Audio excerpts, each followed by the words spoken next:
जय श्री कृष्ण मित्रों, आज मैं आपको बताने का प्रयास करूंगा हाथ में पाए जाने वाली रेखाओं के द्वारा हम कैसे जान सकते हैं कि आपके हाथ में सरकारी नौकरी के योग हैं या नहीं हैं। यहाँ पर मैं आपको रेखाओं के माध्यम से गवर्नमेंट जॉब के बारे में ज़्यादा से ज़्यादा जानकारी देने की कोशिश करूँगा। लेकिन मित्रों, एक बात मैं आप लोगों को बताना चाहता हूँ कि आप अपना हाथ देखकर तुरंत निष्कर्ष ना निकालें, क्योंकि मान लो आज आपके हाथ में वो रेखाएं नहीं हैं, लेकिन कुछ दिनों बाद वो रेखा बन जाए या फिर आपके कर्म भाग्य से ज़्यादा कार्य करें, तो अगर ये रेखाएं नहीं भी हैं तब भी आपको सरकारी नौकरी मिल सकती है, सरकार से फ़ायदा प्राप्त हो सकता है, मान सम्मान भी मिल सकता है। लेकिन अगर ये रेखाएं हैं तो अच्छा है आपके लिए। अगर आपके हाथ में ऐसी रेखाएं हैं और आप मेहनत भी खूब करते हैं, लगन के साथ मेहनत करते हैं, मेहनत से गवर्नमेंट जॉब की तैयारी करते हैं, तो फिर सफलता के 90% से ज़्यादा चांस हो जाते हैं।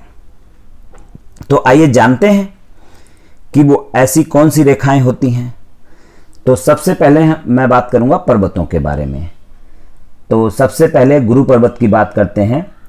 तो ये फर्स्ट फिंगर के नीचे ये होता है हमारा गुरु पर्वत। तो इसके बाद ये होता है हमारा शनि पर्वत और ये हमारा होता है सूर्य पर्वत। अब गुरु पर्वत का उभार अच्छा हो, गुलाबी रंग का हो और इस पर शुभ चिन्ह हो, जैसे क्रॉस हो या कोई ट्रायंगल हो, इस तरह कोई ट्रायंगल हो, तो ये गुरु का पर्वत अच्छा हो जाता है। शनि पर्वत ना ज़्यादा उभरा हुआ होना चाहिए, ना दबा हुआ होना चाहिए, ये सामान्य उभार वाला होना चाहिए। सूर्य पर्वत का उभार अच्छा होना चाहिए। अगर इस पर शुभ चिन्ह है तो और भी अच्छा है। तो आइए अब रेखाओं की बात कर लेते हैं। तो सबसे पहले मैं मुख्य रेखाएं खींच देता हूं। ये हमारी हो गई जीवन रेखा और ये हो गई मस्तिष्क रेखा और ये हो गई हृदय रेखा। अब हमें क्या देखना है कि सूर्य पर्वत पर सूर्य रेखा मान लो ये इस तरह सीधी है,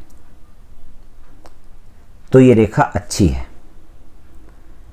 इसमें कोई दिक्कत नहीं है, हार्ट लाइन तक गई हुई है, तो ये बहुत अच्छी रेखा है, इसमें कोई नहीं दिक्कत वाली बात है, ये बहुत अच्छी है। और अगर इसको इस तरह से कोई सपोर्ट मिल जाता है या इस तरफ भी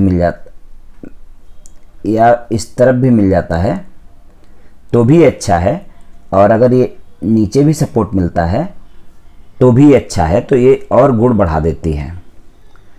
इसके साथ साथ व्यक्ति की हथेली में भाग्य रेखा अवश्य होनी चाहिए, जो कि शनि पर्वत पर जा रही है। ये सूर्य पर्वत पर भी जा सकती है, गुरु पर्वत पर भी जा सकती है।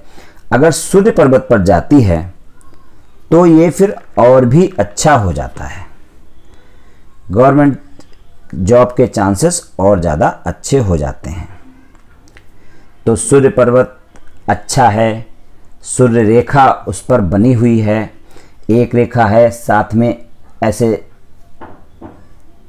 छोटी छोटी अगर एक दो रेखाएं और भी हैं, ये रेखा है, साथ में एक दो रेखाएं और भी अगर हैं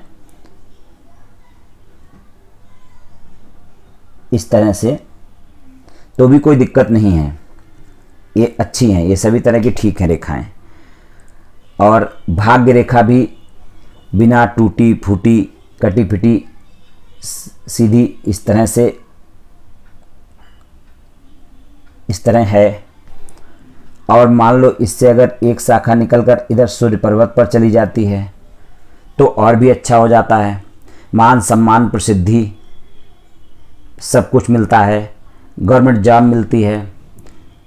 गवर्नमेंट जॉब अगर नहीं मिली तो सरकार से बहुत फ़ायदा मिलता है, मान सम्मान मिलता है। तो इस तरह की अगर रेखाएं हैं, बृहस्पति पर्वत उभरा हुआ है, उस पर शुभ चिन्ह हैं, गुलाबी रंग का है, शनि पर्वत सामान्य उभरा हुआ है, सूर्य पर्वत अच्छा उभरा हुआ है, गुलाबी रंग का है, उस पर शुभ चिन्ह है, सूर्य रेखा भी है, और कहना चाहिए कि भाग्य रेखा बिना टूटी फूटी सीधी भाग्य रेखा भी है, तो फिर ये सरकारी नौकरी के चांस बहुत अच्छे हो जाते हैं। इसमें फिर व्यक्ति अगर मेहनत करता है और गवर्नमेंट नौकरी की तैयारी करता है तो उसके 90% से ज़्यादा गवर्नमेंट जॉब लगने के चांसेस हो जाते हैं और अच्छे लेवल की जॉब उसको लग सकती है। ये चीज़ें हो जाती हैं, मान सम्मान प्रसिद्धि भी मिल सकती है। तो मित्रों, ये मैंने कुछ जानकारी आपको गवर्नमेंट जॉब के बारे में दी, उससे संबंधित रेखाओं के बारे में बताया। लेकिन अगर मैं एक बार फिर कहना चाहता हूं कि अगर आपके हाथ में ऐसी रेखाएं नहीं हैं तो भी निराश होने की ज़रूरत नहीं है। आपको सरकारी नौकरी भी मिल सकती है, सरकार से फ़ायदा भी मिल सकता है। अगर आप कड़ी मेहनत के साथ कर्म करते हैं तो उसका फल ज़रूर प्राप्त होता है। जय श्री कृष्ण।